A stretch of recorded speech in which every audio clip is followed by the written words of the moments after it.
when students are facing the interviews, some students are having very good knowledge about the subject or the domain for which they are applying for, but they are not good in communication, the English communication. Because I have getting many inquiries from many of the students from all across the country that, sir, we are good in technical, we are good in our subject, but we are not good in communication, so we get hesitated during the interview. So in that case, as a HR, आपको क्या लगता है कि communication का इतना ज्यादा importance है किसी भी जॉब के लिए, या नॉलेज अगर आपके पास अच्छा है तो कम्युनिकेशन अगर थोड़ा बहुत कम भी होगा तो वो चल सकता है? See, being HR, whenever I take the interviews, I like to make them feel comfortable. First of all, I ask them question. Being the mature HR, you should ask the questions.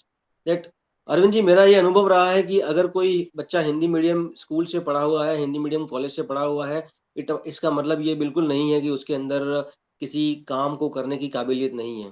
ये मेरा बरसों का अनुभव रहा है। सो मैंने कई सारे ऐसे कैंडिडेट इंटरव्यू किए हैं जिन्होंने रूरल बैकग्राउंड में, जिन्होंने गवर्नमेंट स्कूल्स में, कॉलेजेस में अपनी पढ़ाई पूरी करी है, हिंदी मीडियम में अपनी पढ़ाई पूरी करी है, लेकिन जब शॉप फ्लोर पे और परफॉर्म करने की बात आती है, तो उन लोगों ने एक्सीलेंट रिजल्ट्स है वो ऑर्गेनाइजेशंस को दिए हैं। राइट। मेरे हिसाब से कम्युनिकेशन के बेस पे कैंडिडेट को रिजेक्ट करना एक एचआर का जो है वो राइट फीचर नहीं होगा। So and we never do that. मैं राइट। उनको पहले ये कंफर्ट करने की कोशिश करता हूँ कि आपको जिस किसी भी लैंग्वेज में आप कंफर्टेबल हो, मैं उस लैंग्वेज में आपसे बात करना चाहूंगा। Right. If candidate is comfortable in English, और make them feel comfortable, let them speak whatever they know. मैं उनको ये बोलता हूँ, आपको जितना आता है वो मुझे आप बताइए। मेरा जानने का उद्देश्य ये नहीं होता है कि वो सही बता रहा है या गलत बता रहा है, लेकिन मैं ये जानने की कोशिश करता हूँ कि कैंडिडेट अपना कॉन्फिडेंस कितना शो करता है, और उस ग्रेट। कॉन्फिडेंस के बेस पे हम लोग ये पता कर सकते हैं कि ये कॉन्फिडेंस है या ओवर कॉन्फिडेंस है। ये भी हम लोग जानने की कोशिश करते हैं, बिकॉज राइट।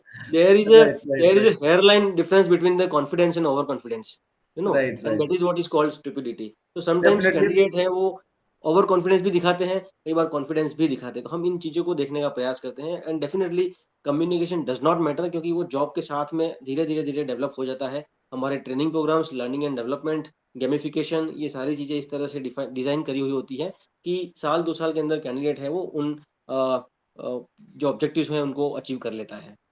तो मेरे इसी क्वेश्चन के साथ सभी विद्यार्थियों से मैं ये कहना चाहूंगा कि कम्युनिकेशन एक तरह से एक बेसिक एक पार्ट है, but it is not everything, right? If you have the knowledge, if you have the attitude, if you have the interest towards the job, then definitely you are going to get the job.